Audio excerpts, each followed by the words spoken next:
വടകര കുറുഞ്ഞാലിയോട് നുസ്രത്തുൽ ഇസ്ലാം മദ്രസയിൽ smart class ഉദ്ഘാടനവും മദ്രസ പഠനത്തോടൊപ്പം MBBS SSLC +1 +2 ഉന്നത വിജയം നേടിയ വിദ്യാർത്ഥികളെ ആദരിക്കലും പൂർവ്വ വിദ്യാർത്ഥി കൂട്ടായ്മ അംഗത്വ ഫോം വിതരണവും വിദ്യാർത്ഥികൾ പുറത്തിറക്കുന്ന ദുൽഹിജ്ജ മാസത്തെ പുണ്യം ലഘുലേഖ പ്രകാശനവും Baliperunnal online quiz program link ഉദ്ഘാടനവും നടന്നു.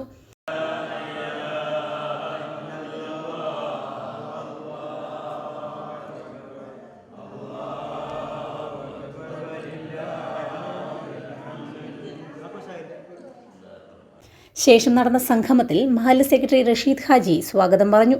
വില്യാപ്പള്ളി റേഞ്ച് സെക്രട്ടറി അബ്ദുസലാം ഭാഗവി ഉദ്ഘാടന പ്രഭാഷണം നടത്തി. ആ ഖുർആൻ ഇവിടെ നിലനിൽക്കണം എന്ന രീതിയിൽ അതിനു വേണ്ടി ചെയ്യുന്ന എല്ലാ ഒത്താശകളും സഹായങ്ങളും വലിയ മൂല്യമുണ്ട്. അല്ലാഹു സ്വീകരിക്കട്ടെ. ഖുർആന്റെ മൂല്യം അറിയില്ല. ഞാൻ ഇവിടെ ഇരിക്കുന്ന സമയത്ത് ഇവിടുന്ന് ആ കുട്ടി ഖിറാഅത്ത് നടത്തിയപ്പോൾ ഞാൻ ചിന്തിച്ചത് അർ-റഹ്മാൻ അല്ലമൽ ഖുർആൻ. വിശുദ്ധ ഖുർആനിലെ റഹ്മാൻ സൂറത്തിൻ്റെ പ്രത്യേകത എന്താണ്? അതിൽ ഏകദേശം 40ഓളം അനുഗ്രഹങ്ങൾ അല്ലാഹു തആല സൃഷ്ടികൾക്ക് ചെയ്തു കൊടുത്ത നിഅമത്തുകൾ എടുത്ത് പറഞ്ഞിട്ട് അല്ലാഹു ചോദിക്കും ഫബിഅയ്യി ആലാഇ റബ്ബികുമാ തുകസ്സിബാൻ. മനുഷ്യവർഗമേ ജിന്നുവർഗമേ, ഞാൻ ഈ ചെയ്തു തന്ന അനുഗ്രഹങ്ങളിൽ ഏതിനെ നീ നിഷേധിക്കുന്നുടോ? സമസ്ത മുഫത്തിഷ് അയ്യൂബ് മുസ്ലിയാർ സന്ദേശ പ്രഭാഷണം നടത്തി. സ്മാർട്ട് ക്ലാസ് ആവശ്യകതയും ഉപയോഗത്തെക്കുറിച്ചും സ്വദർ മുഅല്ലിം TK അബ്ദുൽ ലത്തീഫ് മുസ്ലിയാർ പ്രഭാഷണം നടത്തി. നമുക്കറിയാൻ സാധിക്കും, പഴയ കാലത്തെ അപേക്ഷിച്ച് നമ്മുടെ ഭൗതികപരമായും മതപരമായും ഒക്കെ പഠനങ്ങളിലും രീതികൾക്ക് ഒരുപാട് മാറ്റങ്ങളുണ്ട്. പഴയ കാലത്ത് നമ്മൾ ഓർത്താൽ എഴുത്തുപള്ളിയിൽ പോയ കാലമായിരുന്നു എന്ന് നമ്മൾ പഴയ കാലത്ത്. അതൊക്കെ മാറി പിന്നീട് ഒരുപാട് സംവിധാനങ്ങൾ പഴയ പണ്ഡിതന്മാരൊക്കെ നടപ്പിലാക്കിയെന്ന് ചരിത്രത്തിൽ അറിയാൻ സാധിക്കും. വലിയ പണ്ഡിതനും സുന്നി പണ്ഡിതനുമായ മഹാനായ ചാലിലകത്ത് കുഞ്ഞമ്മദ് ഹാജി അവരുകളായിരുന്നു ആദ്യമായി മതപഠന രംഗത്ത് ഒരു നവീനമായ മാറ്റങ്ങൾ അദ്ദേഹം നടത്തിയത് എന്നാണ്. ആദ്യമായി bench, desk, chalk, blackboard തുടങ്ങിയ സംവിധാനങ്ങളൊക്കെ അദ്ദേഹം അന്ന് ഉണ്ടാക്കി. പഴയകാലത്ത് ഓത്തുപള്ളിയിൽ നിന്നൊക്കെ മാറി അങ്ങനെ ആധുനികമായ ഒരുപാട് സംവിധാനങ്ങൾ കാലഘട്ടങ്ങളിൽ ഇങ്ങനെ നടന്നുകൊണ്ടിരിക്കുകയാണ്.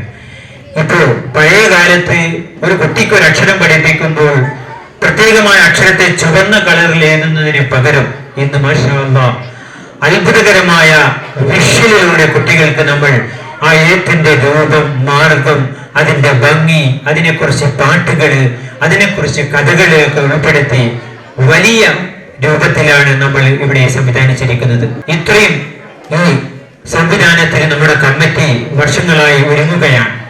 നമുക്കറിയാം, ഒരുപാട് കാര്യങ്ങൾ നമ്മുടെ മഹലിൽ നമ്മൾ ചെയ്തിട്ടുണ്ടെങ്കിലും എടുത്തു പറയത്തക്ക നമ്മുടെ മക്കളെ അവർക്ക് ദീന് കൊടുക്കാനും നേരത്തെ പറഞ്ഞതുപോലെ ഖുർആനും അതിന്റെ രീതിയുമൊക്കെ യഥാർത്ഥ രൂപത്തിൽ മനസ്സിലാക്കുവാനുമുള്ള ഒരു സംവിധാനം ഒരുക്കാൻ ലക്ഷങ്ങളാണ് അവർ ചെലവഴിച്ചത്.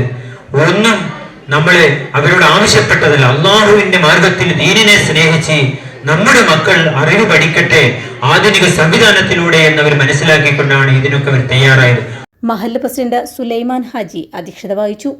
മദ്രസ പഠനത്തോടൊപ്പം MBBS +2 +1 ഉന്നത വിജയം നേടിയ വിദ്യാർത്ഥികളെ ആലന്നൂർ മഹല്ല് കമ്മിറ്റിക്ക് വേണ്ടി Sulaiman Haji, Rasheed Haji, Khader Haji, പടിഞ്ഞാറയിൽ Kunhammad, Thayyil Kunhammad, NK Nisar, CK Abubakar, TC Saleem എന്നിവർ ആദരിച്ചു. സമസ്ത ലേണിംഗ് പ്രചരണ നോട്ടീസ് വിതരണോദ്ഘാടനം ട്രഷറർ നൌഷാദ് നിർവഹിച്ചു. മദ്രസ വിദ്യാർത്ഥികൾ പുറത്തിറക്കിയ ദുൽഹിജ്ജ ലഘുലേഖ പ്രകാശനം വർക്കിംഗ് സെക്രട്ടറി TC സലീം നിർവഹിച്ചു. പൂർവ്വ വിദ്യാർത്ഥിനികൾ നടത്തുന്ന Baliperunnal online quiz program link ഉദ്ഘാടനം ജാഫർ നിർവഹിച്ചു. ഫഹദ് ധാരിമി, ഹാരിസ് ധാരിമി, സിറാജ് കോട്ടക്കാരൻ്റെ വിട എന്നിവർ ആശംസകൾ നേർന്നു സംസാരിച്ചു. ഉനൈസ് ഫൈസി, ജിൻഷാദ് ഫൈസി എന്നിവർ സന്നിഹിതരായി. സിദ്ദിഖ് ഹാജി നന്ദി പറഞ്ഞു.